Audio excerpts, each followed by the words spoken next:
রাসূলুল্লাহ সাল্লাল্লাহু আলাইহি ওয়াসাল্লাম যখন প্রথম ইসলামের দাওয়াত দেওয়া শুরু করলেন, তার আত্মীয় স্বজন মক্কার লিডারেরা বলল যে আমাদের ভাতিজা তো পাগল হয়ে গেছে। নাউযুবিল্লাহ মিন যালিক, ভাতিজা পাগল হয়ে গেছে। আমাদেরকে অনেকেই বলেন যে আমানুল্লাহ মাদানী সাহেব খুতবায় উঠে তা আপনি তো প্রথমে মাসনুন খুতবা করতে তো অনেক সময় চলে যায়, তা আপনি বক্তব্য কি দিবেন? নাহমাদুহু ওয়া নুসাল্লি আলা রাসূলিল কারীম বলে ডাইরেক্ট বক্তৃতা শুরু করবেন, তাহলে আমরা অনেক বক্তব্য শুনতে পাবো। আপনি মাসনুন খুতবার মর্ম বোঝেন না, ওই জন্য আপনি এই কথা বলেন। রাসূলুল্লাহ সাল্লাল্লাহু আলাইহি ওয়াসাল্লামকে চিকিৎসা করার জন্য একজন ঝাড়ফুঁক করা কবিরাজ ডেকে আনা হলো। তার নাম জেমাদ রাদিয়াল্লাহু তাআলা আনহু। দোয়াদ মিম আলিফ দা জেমাদ, জেমাদ রাদিয়াল্লাহু তাআলা আনহু ওয়া মুসলিম, তাকে ডেকে আনা হলো। কবিরাজ, আমাদের ভাতিজার মাথা নষ্ট হয়েছে, ঠিক করে দাও। নবী সাল্লাল্লাহু আলাইহি ওয়াসাল্লাম কিছুই বললেন না, শুধু এই মাসনুন খুতবাটা পড়ে শোনালেন। আলহামদুলিল্লাহ নাহমাদুহু ওয়া নাস্তাঈনুহু ওয়া নাস্তাগফিরুহু, যে খুতবাটা আমরা পড়ি ওই খুতবাটা পড়ে শোনালেন। খুতবা শোনার সঙ্গে সঙ্গে জেমাদ রাদিয়াল্লাহু তাআলা আনহু বলেন, আশহাদু আল্লা ইলাহা ইল্লাল্লাহ ওয়া আশহাদু আন্না মুহাম্মাদার রাসূলুল্লাহ। সুবহানাল্লাহ। বলছে পাগল মেরামত করার জন্য আল্লাম কবিরাজ, তো কবিরাজ নিজেই পাগল হয়ে গেল। জেমাদ রাদিয়াল্লাহু তাআলা আনহু এই খুতবার মর্ম বুঝেছিলেন। সম্মানিত উপস্থিতি, ইসলাম কমপ্লিট। আল ইয়াউমা আকমালতু লাকুম দীনাকুম ওয়া আতমামতু আলাইকুম নি'মাতি ওয়া রাদিতু লাকুমুল ইসলাম দীনা আফা গায়রা দীনিল্লাহি ইয়াবগুন ওয়া লাহু আসলামা মান ফিস সামাওয়াতি ওয়াল আরদ তাওআন ওয়া কারহা ওয়া ইলাইহি ইউরজাউন ওয়া লাহু আসলামা মান ফিল আরদ তাওআন ওয়া কারহা। আসমান জমিনে যা আছে সবাই ইচ্ছায় অনিচ্ছায় আল্লাহর বিধানের সামনে মাথা নত করেছে। আল্লাহর হুকুম সবাই মেনে চলে, আসমান জমিনে সবাই মেনে চলে আল্লাহর হুকুম। তাহলে আল্লাহর নাফরমানি কে করে? নাফরমানি করে জিন ও ইনসান। সূর্য আল্লাহর হুকুম মেনে চলে, চন্দ্র আল্লাহর হুকুম মেনে চলে, এমনকি মানুষের হাত পা আল্লাহর হুকুম মেনে চলে। বিস্তারিত ব্যাখ্যা করতে গেলে অনেক সময় হয়ে যায়, খুতবায় টাইমে হয় না। সংক্ষেপে শুনে রাখেন, আল্লাহর হুকুম হলো দুই প্রকার। একটা হলো হুকমে তাকওয়িনি, আর একটা হলো হুকমে তাশরীঈ। হুকমে তাকওয়িনি হলো জাগতিক হুকুম, দুনিয়াবি হুকুম। দুনিয়াবি হুকুমটা কি? আপনি চোখ দিয়ে দেখবেন, হাত দিয়ে কাজ করবেন, পা দিয়ে হাঁটবেন, হাত দিয়ে খানা খাবেন, হাত দিয়ে আপনি খানা খাবেন, পা দিয়ে চলবেন। এটা জাগতিক হুকুম। কাফেরও পা দিয়ে চলে, মুসলমানও কি দিয়ে চলে? পা দিয়ে চলে। নাস্তিকও পা দিয়ে চলে, আস্তিকও পা দিয়ে চলে, হাত দিয়ে খানা খায়। জাগতিক হুকুমে বিজ্ঞান উন্নতি সাধন করে কিয়ামতের আগ পর্যন্ত এমন সিস্টেম করতে পারবে না যে হাত দিয়ে চলবে আর পা দিয়ে খানা খাবে, চোখ দিয়ে শুনবে আর কান দিয়ে দেখবে, এরকম সিস্টেম করতে পারবে না। তো আল্লাহ যে বলেন তাও কারহা, ইচ্ছায় অনিচ্ছায় আল্লাহর হুকুম মানতে সে কি বাধ্য। আল্লাহ কান দিয়ে শুনতে বলেছেন, চোখ দিয়ে দেখতে বলেছেন, তো চোখ দিয়ে দেখা আর কান দিয়ে শোনা, পা দিয়ে চলা আর হাত দিয়ে কাজ করা, এই হুকুম ইচ্ছায় অনিচ্ছায় আস্তিক নাস্তিক সবাই মানতে কি বাধ্য। তাও কারহা, ইচ্ছায় হোক আর অনিচ্ছায় হোক। আর একটা হলো হুকমে তাশরীঈ, হাত দিয়ে খাওয়ার শক্তি আল্লাহ দিয়েছেন, পা দিয়ে চলার শক্তি দিয়েছেন, কিন্তু বাম হাত দিয়েও খাওয়ার শক্তি আল্লাহ দিয়েছেন, ডান হাত দিয়েও খাওয়ার শক্তি আল্লাহ দিয়েছেন। এখানে শরীয়তের মাসলা হলো একজন মুসলিম ইচ্ছে করলে বাম হাতে খেতে পারবে, কিন্তু শরীয়তের আইন অনুযায়ী সে বাম হাত দিয়ে খাবে না। কোন হাত দিয়ে খাবে? ডান হাত দিয়ে খাবে। তাহলে শরীয়তের বিধান যেখানে, এখানে এসে এরা কারিগরি খাটায়, বাম হাত দিয়ে খায়। এক হাতে সিগারেট আর এক হাতে চা। আর এক ভদ্রলোক বাম হাতে চা খাচ্ছে। জিজ্ঞেস করলাম, চা বাম হাতে খেলেন কেন? বলে, সবাই ডান হাতে খায় তো, তাহলে কাপের এই দিকে মুখ লাগায়, আর আমি বাম হাতে খেলে কাপের ওই দিকে মুখ লাগানো হয়, যেই দিকে অন্য কেউ খায়নি সেই দিকে আমি খাই, সেফটির জন্য। নাউজুবিল্লাহ। সেফটির জন্য যদি খেতে হয়, তাহলে প্রসঙ্গে আবার বলি, এক ভদ্রলোক রেস্টুরেন্টে খাচ্ছে হাত দিয়ে, কাঁটা চামচ আর খুন্তি মন্তি যা আছে ওখানে সব রেখে দিয়েছে। তো এখন আর একজন বসে, ব্যাকডেটেড, আনকালচার, আনসোশাল, এটা হলো ব্যাকডেটেড, আনকালচার, আনসোশাল, খ্যাত, অসামাজিক, গেঁয়ো, অনেক বলে গালি দিচ্ছে। হুজুর মানুষ তো সুযোগ পাইলে অনেক কিছু বলে। তখন উনি রেগে গেছেন, ওই ভদ্রলোক রেগে গিয়ে বলছেন, জনাব, আপনি যে চামচ চাটছেন, এই চামচ কিছুক্ষণ আগে একজন মেথর চেটে গেল, তারপরে আপনি চাটলেন। আপনি যে চামচ দিয়ে খানা খান, কিছুক্ষণ আগে একজন ক্যান্সারের রোগী খেয়ে গেল, তারপরে আপনি ওটা দিয়ে খাচ্ছেন। আর আমার এই চামচ, এটা আল্লাহ দিয়েছে, এই চামচ আমি সারা পৃথিবীর আর কেউ চাটে না। আল্লাহু আকবার। সম্মানিত উপস্থিতি, ইচ্ছায় অনিচ্ছায় আল্লাহর বিধান সবাই মেনে নেয়, কিন্তু শরীয়তের মাসলা এসে এখানে শুরু হয় কারিগরি। আজকে যেই মাস চলছে, এই মাসের নাম হলো রবিউল আউয়াল মাস।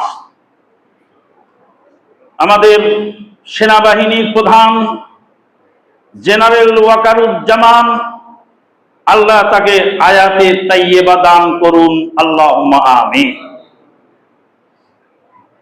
দ্বিতীয় বেঙ্গল রেজিমেন্টের 4টি কোম্পানি তিনি ঘোষণা দিয়েছেন 4 জন খলিফার নামে, আলহামদুলিল্লাহ। কেউ হয়তো বলবেন 4 খলিফার নামে ঘোষণা দিয়েছে, তাতে এমন কি বা হয়েছে? কি হয়েছে আপনি জানেন না? পার্শ্ববর্তী প্রতিবেশী রাষ্ট্রের মিডিয়াদের এমন গাত্রদাহ শুরু হয়েছে, তাদের ঘুম হারাম হয়ে গেছে। সেনাবাহিনীর প্রধান জেনারেল ওয়াকারুজ্জামান হজ করেছেন সপরিবারে। হজ থেকে ফিরে এসে তিনি দাড়ি রেখেছেন। সেনাবাহিনীর নওজোয়ানদেরকে ঘোষণা দিয়েছেন, ইসলামের অনুশাসন তোমরা মেনে চলো। তাহরিকের চলতি সংখ্যা পড়বেন সম্পাদকীয় professor doctor Asadullah Ghalib sir, মহতারাম আমিরে জামাত আহলে হাদিস আন্দোলন বাংলাদেশ, তিনি জেনারেল ওয়াকারুজ্জামানকে তার সম্পাদকীয় লেখনীর মধ্যে তিনি অনুরোধ জানিয়েছেন যে আপনি তো ভালো কাজ করছেন, আপনি আপনার নওজোয়ানদের ট্রেনিং এর সময়, কুচকাওয়াজের সময় হাফ প্যান্ট পরা বন্ধ করে ফুল প্যান্টের ব্যবস্থা করুন। তারা উরু খুলে, পর্দা খুলে কুচকাওয়াজ করে, হাফ প্যান্ট পরে তারা শরীর চর্চা করে, এটা বন্ধ করুন। আপনার সেনাবাহিনীর নওজোয়ানদেরকে ঘোষণা করে দিন, যখনই সালাতের টাইম যেখানে হবে সেখানেই সালাত পড়ে নেবে, 5 ওয়াক্ত সালাতে যেন পাবন্ধ তারা হয়। চীন এবং পাকিস্তানের সঙ্গে সামরিক জোট গঠন এবং সামরিক পারস্পরিক সহযোগিতার হাত তিনি সম্প্রসারণের জন্য এগিয়ে চলেছেন, আলহামদুলিল্লাহ। এগুলি নিয়ে কোনো আলোচনা নেই। আলোচনা উনি বলছেন বেদাত, সালাতে, সিয়ামে, ইবাদতে, বন্দেগীতে মানুষ না জেনে বেদাতের সঙ্গে জড়িত হচ্ছে, আর এদেশের বেদাতি মোল্লাদের গাজালা শুরু হয়ে গেছে। ঠাকুর ঘরে কে রে, আমি কলা খাই না, গাজালা যখন শুরু হয়েছে তখনই বুঝতে হবে তারা অবশ্যই বেদাতের শিখণ্ডী, বেদাতের ঠিকাদার। বেদাতের ঠিকাদাররা বলছে এদেশে বেদাত নাই। বেদাত আপনি দেখেন না, মাঝাই হিন্দুদের যেমন 12 মাসে 13 পূজা, বেদাতীদের ওই রকম 12 মাসে 13টা বেদাত থাকে। এই তো গত মাসের শেষে চলে গেল আখেরি সাহার সোমবার। আখেরি সাহার সোমবার কোথায় পেয়েছেন? সাহার সোমবার মানে কি বাংলায় বলেন? আখেরি সাহার সোমবার। সুবহানাল্লাহ। গিফটের মধ্যে যাই থাকুক, গিফট পেপার দিয়ে মোড়ায় দিলে ওটা যেমন দেখতে সুন্দর লাগে, গিফটের পেপারে মোড়ায় দিলে ওর ভিতরে যাই থাকুক পচা ধসা কম দামা জিনিস, গিফট পেপারটা সুন্দর থাকে, উপরে লেবেলটা সুন্দর। ফাতেহা ইয়াজদহম, ফাতেহায় দোয়াজদহম। ইয়াজদহম মানে কি, দোয়াজদহম মানে কি? এগুলো রক্ত ক্ষয় হয়ে ভাষার স্বাধীনতা আন্দোলন করে বাংলা ভাষা রাষ্ট্রীয় ভাষার মর্যাদা পেল, এখনো ইয়াজদহম বলেন কেন? বলেন একাদশী আর দ্বাদশী। যখন ইয়াজদহম আর দোয়াজদহমকে একাদশী দ্বাদশী বলবে, তখন এদেশের মুসলিমরা ভাববে যে হিন্দুরা একাদশীর পূজা করে, দ্বাদশীর পূজা করে, তো আমাদের আবার একাদশী দ্বাদশীর কি আছে? ওই জন্য একটা ফার্সির মোড়কে মুড়াই দিয়েছি, ইয়াজদহম আর দোয়াজদহম। আখেরি সাহার সোমবার। রবিউল আউয়াল মাসের আগের মাস হলো সফর মাস। এই সফর মাসের শেষ বুধবার নবী সাল্লাল্লাহু আলাইহি সাল্লাম অসুস্থতার মাঝখানে একটু সুস্থতা অনুভব করেছিলেন। এটাই হলো ফাতেহা ইয়াজদহম, যেটা সম্পূর্ণ বেদাতি অনুষ্ঠান। বেদাত খুঁজে পান না মোল্লাজি? বেদাত তো ফাতেহা ইয়াজদহম, বেদাত তো ফাতেহা দোয়াজদহম, বেদাত তো আখেরি সাহার সোমবার, বেদাত তো শবে বরাতে, বেদাত তো মসজিদে ঢুকে যায় নামাজে ইন্নী ওয়াজ্জাহতু ওয়াজহিয়া লিল্লাযী ফাতারাস সামাওয়াতি ওয়াল আরদ হানিফা ওয়া মা আনা মিনাল মুশরিকিন। ওর মধ্যে বেদাত তো ওই বেহুদার বানানো সেই নয়তুয়ানু আসুমা আন গাদান শাহরুর রমাদান আল মুবারক, নয়তুয়ান আসুমা গাদান, আমি নিয়ত করিতেছি আগামীকাল সিয়াম রাখবো। ওই গাধা যদি গাদান শব্দের অর্থ জানতো, যেটা আগামীকাল, সৌদি আরবে যে লেবার খাটতে যায়, রাস্তা ঝাড়ু দেয়, তাদেরকে আপনারা খাটো চোখে দেখেন, অথচ তারাও জানে গাদান মানে আগামীকাল। তো যেই গাধাই নিয়তটা বানিয়েছে নয়তুয়ান আসুমা গাদান, আমি কালকে রোজা রাখবো, নিয়ত করছি আজকে, তাহলে আজকে নিয়ত করছি কালকে রোজা রাখবো। নয়তুয়ান উসাল্লিয়া লিল্লাহি তাআলা রাকাতাই সালাতাল ফজরে ফারদুল্লাহি তাআলা মুতাওয়াজ্জিহান ইলা জিহাতিল কাবাতি শরীফাতিল্লাহি আল্লাহু আকবার। আর ইমাম বলবে আনা ইমামুন লিমান হাদারা ওয়া মান ইয়াহযুরু, যে হাজির হয়েছে তারও ইমাম আমি, আর যে হাজির হয়নি পরে হবে আমি তারও ইমাম।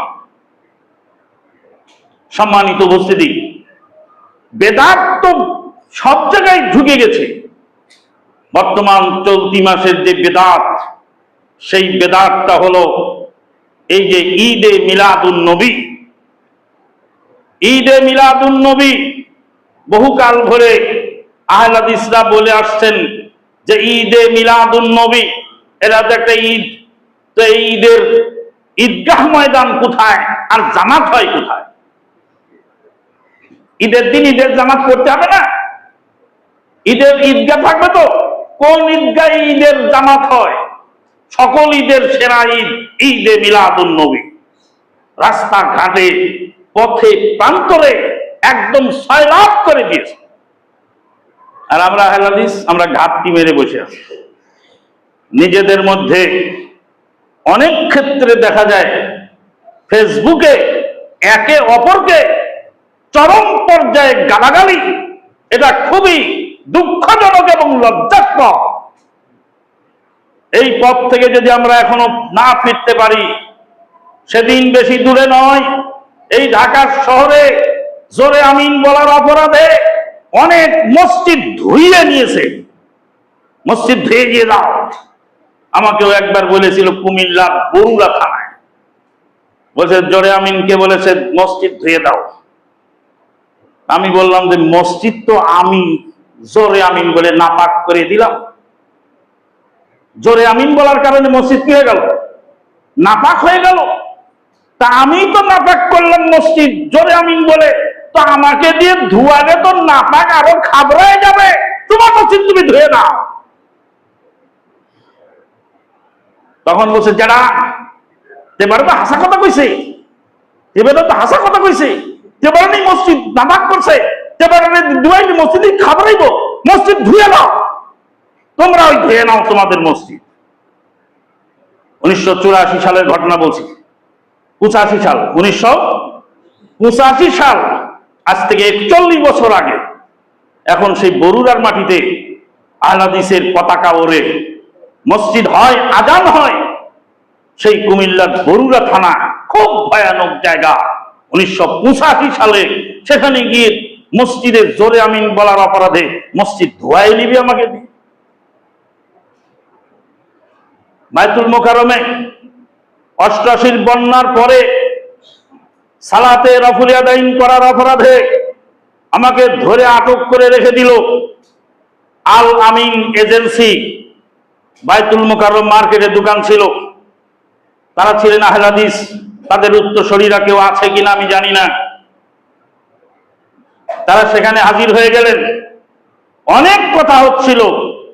কথার এক পর্যায়ে তদানীন্তনকালের খতিব সাহেব এসে বললেন যে সমাধান হবে না, যার যার মাসলা সেই মেনে নাও, খবরদার এ নিয়ে ঝগড়া করো, প্লিজ আপনি যান। আমাকে তুলে দিল। আমি তখন ছাত্র মানুষ। সম্মানিত উপস্থিতি, বহু কাঠখড়ি পুরানোর কারণে ওসিলায় আজকে আহলে হাদিসের এই পর্যায়ে এসেছে। এবার পারস্পরিক একে অপরকে তুলোধনা যদি করি, শ্রদ্ধাবোধ যদি হারায় যায়, পারস্পরিক ভালোবাসা মমত্ব যদি কমে যায়, ও ভাই ডান হাতও আমার, ডান হাতও আমার, বাম হাতও আমার, এখানে ঝগড়া করার তো কিছু নাই। সবাই আমাদের সম্মানিত স্কলার। কারো যদি ভুল হয় তাহলে সেটা পার্সোনাল ভাবে তাকে সংশোধন করে দেওয়া উচিত। ফেসবুকে ট্রোল করার কি সুযোগ? মানুষ একদিকে আগাচ্ছে আর একদিকে পিছাচ্ছে।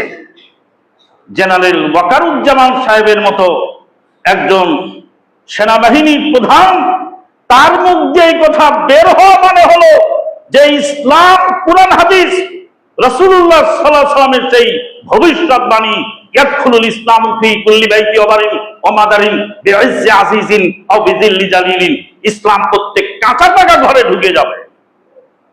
সঠিক ইসলাম আজকে মানুষ বুঝতে শিখছে। লালবাতি জ্বলেছে বেদাতীদের ব্যবসায়, এই জন্য ওরা মাথা খারাপ করে ফেলেছে। জেনারেল ওয়াকারুজ্জামান সাহেবকে বলতে চাচ্ছেন এখানে বেদাত নাই, আর বেদাত যদি থেকেও থাকে তা আপনার বলার অধিকার নেই, কারণ আপনি জেনারেল মানুষ, আপনি কেন এগুলি বলতে যাবেন? আউযু বিল্লাহি মিনাশ শাইতানির রাজিম। ক্বালাত নামলাতুন ইয়া আইয়ুহান নামলু দুখুলু মাসাকিনাকুম লা ইয়াহতিমান্নাকুম সুলাইমানু ওয়া জুনুদুহু ওয়া হুম লা ইয়াশউরুন। সুলাইমান আলাইহিস সালাম পিঁপড়ার বক্তব্য শুনছিলেন। বক্তব্য দিচ্ছে পিঁপড়া, আর শুনতেছেন কে? সুলাইমান আলাইহিস সালাম। এত বড় জলিলুল কদর নবী, জলস্থলে যার ক্ষমতা, গোটা বিশ্বের সমস্ত প্রাণীকুলের ভাষা যিনি বুঝতে পারেন, তিনি খুতবা শুনছেন, ভাষণ শুনছেন পিঁপড়া। ক্বালাত নামলাতুন ইয়া আইয়ুহান নামলু দুখুলু মাসাকিনাকুম লা ইয়াহতিমান্নাকুম সুলাইমান ওয়া জুনুদুহু ওয়া হুম লা ইয়াশউরুন। পিঁপড়া বলছে, ও পিঁপড়ার দল, তোমরা সব গর্তে ঢোকো। সুলাইমান আলাইহিস সালাম মনের অজান্তে তার সৈন্য সামন্ত সহ যেন তোমাদেরকে পিষে ফেলতে না পারে, তোমরা তাড়াতাড়ি গর্তে ঢোকো। ফাতাবাসসামা যাহিকাম মিন কওলিহা। পিঁপড়ার কথা শুনে সুলাইমান আলাইহিস সালাম মুস্কি হাসি দিলেন। তাবাসসুমুকা আলা ওয়াজহি আখিকা সাদাকা। ভাইয়ের সাথে মিষ্টি ভাষায় কথা বলাটাও সাদাকার নাকি? বিনা পয়সায় সাদাকা। তাবাসসুমুকা আলা ওয়াজহি আখিকা সাদাকা। ভাইকে দেখে হাসি মুখে একটু কথা বললেও সাদাকার নেকি। পিঁপড়ার কথা শুনে সুলাইমান আলাইহিস সালাম পিঁপড়ার সামনে হাসি দিলেন। ফাতাবাসসামা যাহিকাম মিন কওলিহা।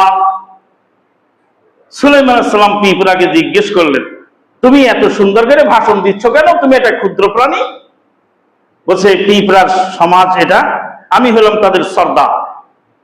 তোমার পায়ের তলায় পিষ্ট হয়ে একটা পিঁপড়া যদি মারা যায়, তাহলে আল্লাহর আদালতে জবাবদিহির কাঠ গড়ায় দাঁড়াতে হবে। সুলাইমান আলাইহিস সালাম আশ্চর্য হয়ে গেলেন, একটা পিঁপড়ার দায়িত্ব অনুভূতি এত কঠিন, আর আমি সুলাইমান আমার রাজত্ব জলে এবং স্থলে, তাহলে আমার হিসাব কেমন হবে? তখন তিনি আল্লাহর কাছে দোয়া করতেছেন, ওয়াকালা রব্বি আউজি'নি আন আশকুরা নি'মাতাকা আল্লাতী আন'আমতা আলাইয়া ওয়া আলা ওয়ালিদাইয়া আন আ'মালা সালিহান তারজাহু ওয়াদখিলনি বিরাহমাতিকা ফি ইবাদিকাস সালিহিন। হে আল্লাহ, আমাকে যে নিয়ামত দিয়েছো সেই নিয়ামতের শুকরিয়া আদায়ের ক্ষমতা তুমি দাও।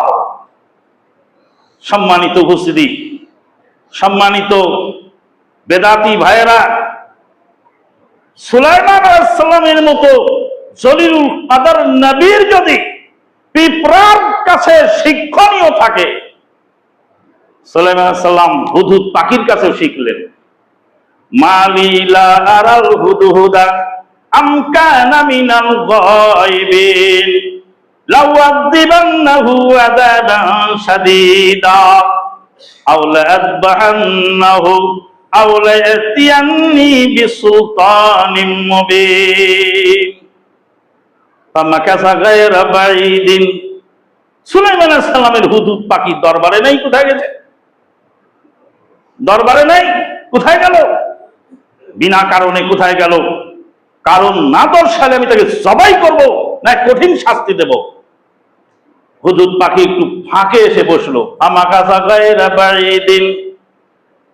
তারপরে হুদহুদ পাখি কথা বলতেছে, আহাত্তু বিমা লাম তুহিত বিহি ওয়াজিতুকা মিন সাবাইন বিনাবাইন ইয়াকিন। সুলাইমান, আমি যা জানি তুমি তা জানো না। আল্লাহু আকবার। ক্ষুদ্র প্রাণী পাখি, সেই পাখি বলছে আমি যা জানি তুমি তা জানো না। আহাত্তু, আমি যা আয়ত্ত করেছি, আমার নলেজেবল যা হয়েছে সেটা তোমার নলেজে আসে নাই। বিমা লাম তুহিত বিহি ওয়াজিতুকা মিন সাবাইন বিনাবাইন ইয়াকিন। আমি সাবা থেকে আসছি এই মুহূর্তে। মুলকে সাবা, সাবা প্রদেশ, বর্তমান ইয়ামান। এই ইয়ামানকেই সাবা বলা হয়। কুরআনুল কারীমে একটা সূরা আছে, সূরা সাবা। সাবা থেকে আমি আসলাম, সেখানে দেখে আসলাম একজন নারী নেতৃত্ব দিচ্ছে। ইন্নী ওয়াজাদতু ইমরাতান তামলিকুহুম ওয়া উতিয়াত মিন কুল্লি শাইইন ওয়া লাহা আরশুন আযীম। অনেক কিছু তার আছে, তার একটি বিরাট সিংহাসন আছে। ওয়াজাদতুহা ওয়া কওমাহা ইয়াসজুদুনা লিশ-শামসি মিন দুনিল্লাহ। সুলাইমান সেই নারী এবং তার জাতিকে দেখলাম তারা সূর্যের পূজা করে। সূর্যের পূজা চলবে না, এটা কে বুঝলো? হুদহুদ পাখি। নারী নেতৃত্ব চলবে না, এটা কে বুঝলো? হুদহুদ পাখি, হুদহুদ পাখির যতটুকু ক্ষমতা ততটুকু সুলাইমান আলাইহিস সালামের কাছে পেশ করে বলল, সুলাইমান, সেখানে নারী নেতৃত্ব চলছে, সূর্যের পূজা চলছে, তুমি যাও নারী নেতৃত্ব খতম করো, সূর্যের পূজা বন্ধ করো। সুলাইমান আলাইহিস সালাম পিঁপড়ার হুদহুদ পাখির কথায় সাবা প্রদেশের সৈন্য পাঠিয়ে দিল। ও বেদাতি হুজুর, হুদহুদ পাখির কাছে যদি এত বড় নবীর শিক্ষণীয় থাকে, পিঁপড়ার কাছে যদি শিক্ষণীয় থাকে, অবশ্যই জেনারেল ওয়াকারুজ্জামান তো দূর কিবা, একজন রাস্তার ঝালদার, একজন নাপিত যদি তোমাকে কোরআন হাদিসের কথা বলে, সে তুমি মানতে বাধ্য। সম্মানিত উপস্থিতি, ইরাক থেকে একজন আলেম গেলেন মক্কায়, নাম আমি বলি না। ইরাক থেকে মক্কায় গেলেন একজন বড় আলেম। হজ করার পরে মাথা খেউরি করার জন্য, মাথার চুল ছাঁটার জন্য এবার নাপিতের দোকানে বসেছে মক্কায়। মক্কার নাপিতের দোকানে বসে বাম সাইড দিয়েছে নাপিতের সামনে। নাপিত বলছে, তোমার বাড়ি কোথায়? মক্কার নাপিত বলছে, তোমার বাড়ি কোথায়? বলে, আমার বাড়ি তো সেই ইরাকে। বেটা, ইরাকের লোক কি সুন্নত জানে না? বলে, কিসের সুন্নত রে? নাপিত আবার কিসের সুন্নত বলে? বলে, হ্যাঁ, নবী সাল্লাল্লাহু আলাইহি সাল্লাম বিদায় হজে মাথা খেউরি করেছিলেন, মাথার চুল ছেঁটেছিলেন, ডান দিকে আগে ছেঁটেছিলেন, বাম দিকে পরে ছেঁটেছিলেন। তা আপনি এসেছেন অত দূর থেকে, আলেম মানুষ, তা আপনার মাথা বাম দিকে আমার সামনে আগে দিলেন কেন? ঘুরে বসেন, আগে ডান সাইড ছাড়তে হবে। তখন সেই আলেম বলছিলেন যে মক্কার নাপিতের কাছেও হাদিস শিকার কিছু আছে। আমি আমানুল্লাহ মাদানী বলতে চাই, জাহালাদিস জামাতে একজন কামলা মজুর, একজন ভ্যানের ড্রাইভার, একজন রিকশার চালক, একজন রাস্তার ঝান্ডার, তার কাছেও তোমার কিছু শিক্ষণীয় থাকতে পারে। এত অহংকার কেন? অহংকার করার তো কিছু নেই। আর এক মোল্লা বলছে, এটা যদি বেদাত হয়, ওটা যদি বেদাত হয়, তো বেটা হজে যাও বিমানে চড়ে, ওটাও বেদাত। গাড়িতে চলো কেন? ওটাও বেদাত। মাইকে আজান দাও কেন? ওটাও বেদাত। ও ভাই, মাইকে আজান দেন কি 10টা নেকি বেশি হবে এই জন্য? মুখে আজান দিলে 10 নেকি কম, আর মাইকে দিলে 10 নেকি বেশি, এই আশায় দেন? আমার এক তালেব ইলম বলছিল, মাদানী সাহেব, নবীর জামানায় যা ছিল না সবই তো বেদাত। তো নবী তো চশমা পড়তেন না, আপনার চশমাও তো বেদাত। ভাই বললাম, তুমি কি নবীর জামানায় ছিলে? না। তুমি কি? না, আমিও বেদাত। তোমার পুরাটাই বেদাত, আর আমার চশমাটা বেদাত। তা আমার চশমা নিয়ে তোমার এত টেনশন কেন? তোমার পুরো দেহটা যে বেদাত, ওটাই আগে ঠিক করো। চশমা আমি পড়ি না নেকির আশায়, চশমা আমার ধর্মীয় কোনো কাজ নয়। নবী সাল্লাল্লাহু আলাইহি ওয়াসাল্লামের স্ত্রী মা আয়েশা সিদ্দিকা রাদিয়াল্লাহু তাআলা আনহা বলছেন, মান আহদাসা ফি আমরিনা, যারা আমাদের এই শরীয়তের মধ্যে, আরেকটা বর্ণনা আসছে শারহুস সুন্নাহ লিল বাগাবী, সেই হাদিসে আরেকটা বর্ণনা আসছে, মান আহদাসা ফি দীনিনা হাদা, যারা আমার এই দ্বীনের মধ্যে আবিষ্কার করল। জি হ্যাঁ, একজন মুসলিমের জীবন 2 ভাগে বিভক্ত। এক ভাগ হলো দ্বীনি, সেটা হলো ইবাদত, আর একটা হলো দুনিয়াবি, সেটা হলো মুআমালাত। সেই মুসলিমে হাদিস এসেছে, রাসূলুল্লাহ সাল্লাল্লাহু আলাইহি ওয়াসাল্লাম যখন মদিনায় গেলেন, মদিনায় গিয়ে দেখলেন মদিনার খেজুর চাষিরা, সাহাবীদের মধ্যে যারা খেজুরের চাষ করতেন, তারা খেজুরের পরাগায়ন করতেন কৃত্রিম উপায়ে। নবী সাল্লাল্লাহু আলাইহি ওয়াসাল্লাম মানা করলেন, দেখে ভালো লাগে না। তাবিরুন নাখাল হাদিসে বলা হচ্ছে, এটা ভালো লাগছে না, ছেড়ে দাও। সাহাবায়ে কেরাম ছেড়ে দিলেন, খেজুরের ফলন কমে গেল। যখন নবী সাল্লাল্লাহু আলাইহি ওয়াসাল্লামকে বললেন যে আপনার কথা শুনে তো আমাদের খেজুরের ফলন কমে গেল, মুসলিম শরীফের হাদিস বলছি, নবী সাল্লাল্লাহু আলাইহি ওয়াসাল্লাম বললেন, ইন্নামা আনতুম আ'লামু মিন্নি ফি উমুরে দুনিয়াকুম, দুনিয়ার এই খেজুরের চাষবাস, দুনিয়ার এই উটের আবাদ, এইগুলি আমার চেয়ে তোমরা ভালো বোঝো। ইন্নামা আনতুম আ'লামু মিন্নি ফি উমুরে দুনিয়াকুম, তোমাদের দুনিয়াবি বিষয় আমার চেয়ে তোমরা ভালো বোঝো। যদি মনে করো পরাগায়ন করলে ভালো হয় তাহলে সেটা করতে পারো, আমার নিষেধাজ্ঞা আমি তুলে নিলাম। তার মানে এটা শরীয়তি নিষেধাজ্ঞা নয়। বন্ধুগণ, আজকে মাইকে আজান দিবে কিনা, বিমানে চড়ে হজে যাবে কিনা, এটা নিয়ে অনেক কথা।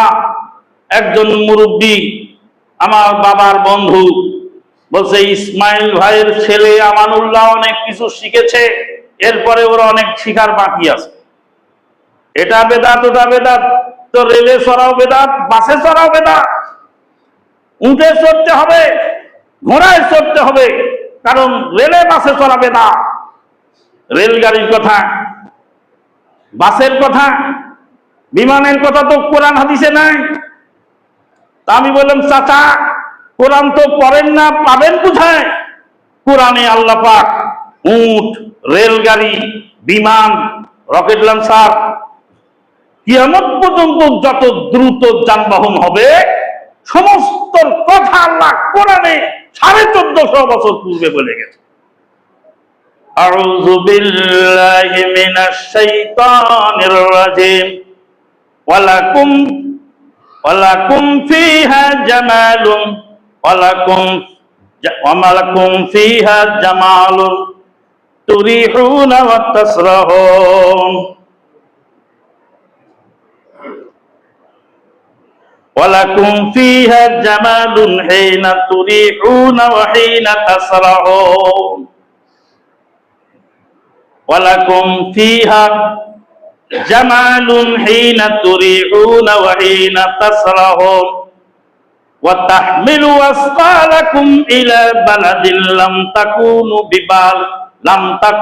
বালিগিহি ইল্লা বিশিক্কিল আনফুস ইন্না রাব্বাকুম লারাউফুর রহিম। ওয়াল খায়লা ওয়াল বিগালা ওয়াল হামিরা লিতারকাবু ওয়াসিলা ওয়া ইয়াখলুকু মা লা তা'লামুন। সূরা আন-নাহল, সূরাতুন নাহল 7 এবং 8 নম্বর আয়াত। ওয়ালাকুম ফিহা জামালুন, এই দুনিয়াতে তোমাদের রয়েছে উট, হিনা তুরিহুনা ওয়া হিনা তাসরাহুন, উটে চড়ে সকাল বিকাল তোমরা আসা যাওয়া করো। তারপরে আল্লাহ পাক আরো বলছেন, ওয়া তাহমিলু আসকালাকুম ইলা বালাদিন লাম তাকুনু বালিগিহি ইল্লা বিশিক্কিল আনফুস। এই উট তোমাদের বোঝা এক শহর থেকে আরেক শহরে পৌঁছায় দেয়, যেটা তোমাদের জন্য পৌঁছানো খুব কঠিন ছিল। তারপরে আল্লাহ আবার বলছেন, ওয়াল খায়লা, খায়ল মানে ঘোড়া, ওয়াল বিগালা, বিগাল মানে খচ্চর, ওয়াল হামিরা, হামির মানে গাধা, ঘোড়া, খচ্চর, গাধা। ওয়াল খায়লা ওয়াল বিগালা ওয়াল হামিরা লিতারকাবুহা ওয়া জিনা, এইগুলি তোমরা এর যে সোয়ার হবে এটাকে সোয়ারি বানাবে, আর এটা হলো তোমাদের জীবনের সৌন্দর্য। ওয়াল খায়লা ওয়াল বিগালা ওয়াল হামিরা লিতারকাবুহা ওয়া জিনা ওয়া ইয়াখলুকু মা লা তা'লামুন। ইয়াখলুকু ফেলে মুজারে, present tense and future tense, বর্তমান এবং ভবিষ্যৎ দুইটাই আছে ওই একটা ভার্বের মধ্যে। আল্লাহ পাক বলছেন, ওয়া ইয়াখলুকু মা লা তা'লামুন, আল্লাহ পাক ভবিষ্যতে এমন কিছু যানবাহন তৈরি করে দেবেন যা তোমরা এখন কল্পনাই করো। 1450 বছর পূর্বে আল্লাহ পাক ঘোষণা দিচ্ছেন বর্তমানের বাহন তোমাদের এইগুলা, ঘোড়া, গাধা, খচ্চর, উট, কিন্তু কিয়ামতের আগে এমন বাহন তৈরি হবে যা তোমরা কল্পনা করতে পারো। জি হ্যাঁ, বিমানটা ইবাদত নয়, বিমানটা হলো ইবাদতের ওসিলা। হজটা ইবাদত আর বিমানটা হলো হজ আদায়ের ওসিলা, ওয়াসাইলুল ইবাদা। সালাতটা হলো ইবাদত আর মসজিদটা হলো ইবাদতের ওসিলা। মিম্বারটা হলো ওসিলাতুল ইবাদা, খুতবাটা হলো ইবাদত, তাহলে খুতবা ইবাদত আর মিম্বারটা ইবাদতের ওসিলা। নবী সাল্লাল্লাহু আলাইহি সাল্লামের মিম্বার ছিল কাঠের তৈরি, ঝাউ কাঠের, আর আমাদের মিম্বার বিভিন্ন কাঠের তৈরি হচ্ছে, সেগুন, শাল, গর্জন, গামারি, বিভিন্ন কাঠে এখন তৈরি হচ্ছে। ভবিষ্যতে প্লাস্টিকের হবে, প্লাটিনামের হবে, স্টিলের হবে, আরো কত কিছুর হবে, সিমেন্টের হবে, হতেই পারে। কিন্তু এটা ইবাদত না, ইবাদত হলো খুতবা। কিয়ামতের আগ পর্যন্ত ইন্না আলহামদুলিল্লাহ নাহমাদুহু এইটাই পরে খুতবা পড়তে হবে।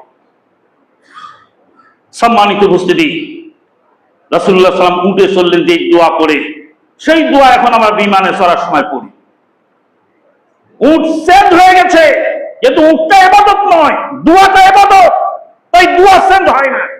হজটা ইবাদত, হজ চেঞ্জ হয় না, কিন্তু হজে যাওয়ার বাহন চেঞ্জ হয়েছে। এটাকে বলা হয় ওয়াসাইলুল কাউনিয়া কাদারিয়া। কিন্তু কোরআন হাদিস পড়ে না, বোঝে না, বুঝার চেষ্টাও করে না।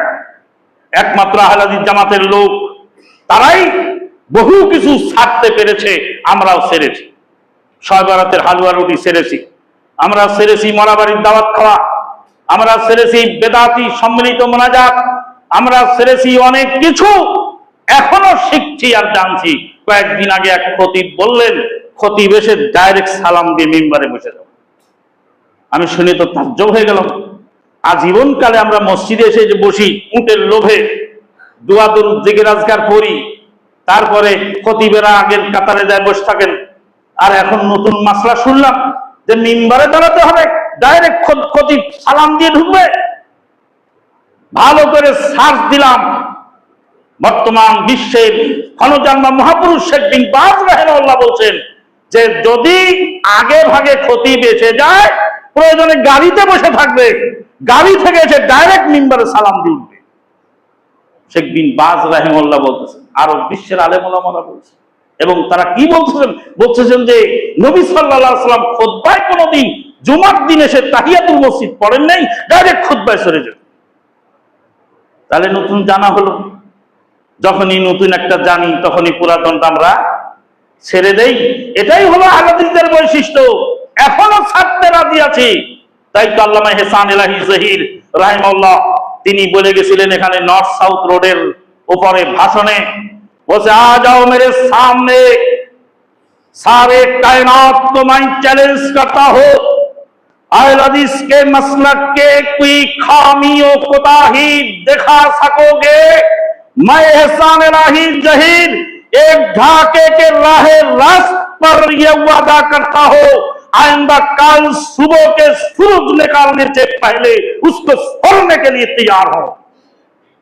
যারা ছিলেন সেদিন নর্থ সাউথের সেই বক্তৃতায় ৩৫ মিনিটের বক্তব্যে গোটা ঢাকা শহর কাঁপিয়ে দিয়ে গেছিলেন এই পাকিস্তানের ক্ষণজন্মা মহাপুরুষ ডক্টর আল্লামা ইহসান ইলাহি জহির রাহিমাহুল্লাহ। তিনি বলছিলেন যে আহলে হাদিসের কোন মাসলা যদি ভুল প্রমাণ করতে পারো, আমি ইহসান ইলাহি ঢাকার রাজপথে দাঁড়িয়ে ঘোষণা দিচ্ছি আগামীকাল সূর্য ওঠার আগে সেটা ছেড়ে দেওয়ার জন্য প্রস্তুত আছে। আল্লাহ পাক এই জামাতকে কবুল করুন, আল্লাহুম্মা আমিন। পরিশেষে আপনাদের কাছে একটা আবেদন, আমাদের গ্রামের যে মসজিদ, ওই মসজিদে এখন মুসল্লিদের জায়গা সংকুলান হচ্ছে না, আরো 2 কাতার বৃদ্ধি করা লাগবে। 2 কাতার বৃদ্ধি করতে হলে পিছনে পুকুরকে ভরাট করতে হবে। তা আপনারা এই ব্যাপারে এক গাড়ি মাটির দাম 5,000 প্লাস। কেউ যদি মানে এক গাড়ি মাটি দিয়ে আমি শরীক থাকবো, কেউ যদি মানে 2টা পয়সা দিয়ে শরীক থাকবো। আমাদের গ্রামবাসী খুবই অসহায়, 2টা গ্রামের মাঝখানে মসজিদটা। আপনারা যাওয়ার পথে জাহিদ ভাইয়ের কাছে রশিদ বই আছে, গেটে আছে, তা আপনারা যাওয়ার পথে যে যা পারবেন আল্লাহর ওয়াস্তে দিয়ে যাবেন। ওয়া আখিরু দাওয়ানা আলহামদুলিল্লাহি রাব্বিল আলামিন।